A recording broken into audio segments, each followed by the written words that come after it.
Welcome to this video presentation here at Wimbledon Carriage Company, and here we have the Mini Countryman on a 66 plate. I'm going to start off by showing you around the outside of the car, and then we'll hop in and run through just a few of the controls on the inside. From the outside though, you can see that it's a 5-door car. The black alloy wheels to match the black roof and mirror caps as well.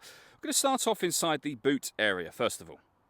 As we approach the back of the car, you can see we have reversing sensors, plenty of boot space as well. The 3 rear seats that you can see there will all fold down individually. They will also slide forwards and backwards as 2 sections to either give you more boot space or more rear passenger legroom.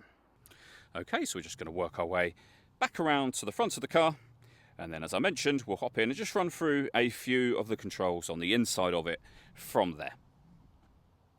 Just briefly before we climb in, I think it's well worth seeing the interior from this exterior point of view. You can see the key that's plugged in there. There's a spare key attached to that. There's plenty to run through on the dashboard by way of controls, so let's hop in and we'll do that right now. Okay, now that we're inside the car, we're going to start with the dials. We have the rev counter, as you can see, a digital readout for the speedometer, and then beneath that, the total miles of the car. First of all, they are only 31,567, so very low mileage for the car's age. In that section, it'll also show you what gear this car is in. It's an automatic, so of course we are in park at the moment. If we back out to the steering wheel next, we have stereo and phone controls on the left-hand side, cruise control on the right-hand side, and over into the center, the main speedometer first of all, and the fuel gauge. And if we move in a little closer, you can see that we're on DAB radio at the moment. You can have DAB or AM or FM radio here at the end. We have a CD player, auxiliary input and USB input as well. You can pair up your phone. We have our onboard computer. You can configure things like, for example, the time when the clocks change, and you can even access mini customer service phone numbers from there as well. You can change your balance, treble, fader, etc., all from the controls just here. We've also got the main volume for the stereo there as well. Working our way down, we have the CD player and then climate control. So we can adjust the temperature, the direction the air is being distributed in, the fan speed.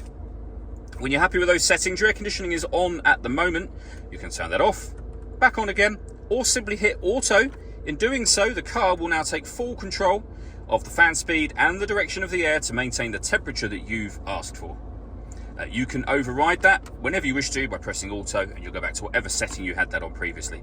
If you climb into the car on a particularly hot day and you want to cool it down quickly, just hit max, and as you can hear and see, the car will take full control for you. Again, press that button to go back to the setting you had it on previously. Underneath that, we have front and rear fog lights. You can change the driving setup of the car from sport to normal. We have deadlock, so you can lock and unlock the car doors from the outside. You can also turn off your traction control.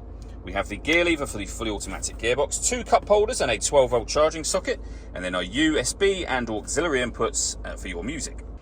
The last thing I wanted to run through briefly is the paperwork we hold for the car. So first of all, you can see the MOT certificate. That expires on the 17th of July 2025, so a year's MOT on the car. The V5 registration document, of course, and then the service book. You can see there we have stamps all the way through to literally just a couple of days ago at the point at which we're recording this video now. All that leaves me to say is thank you for taking the time to watch this video. If you'd like to come and see the car for yourself and have a test drive, or you'd like a live bespoke video tour of the car, please feel free to give us a call here at Wimbledon Carriage Company. We'd love to hear from you soon.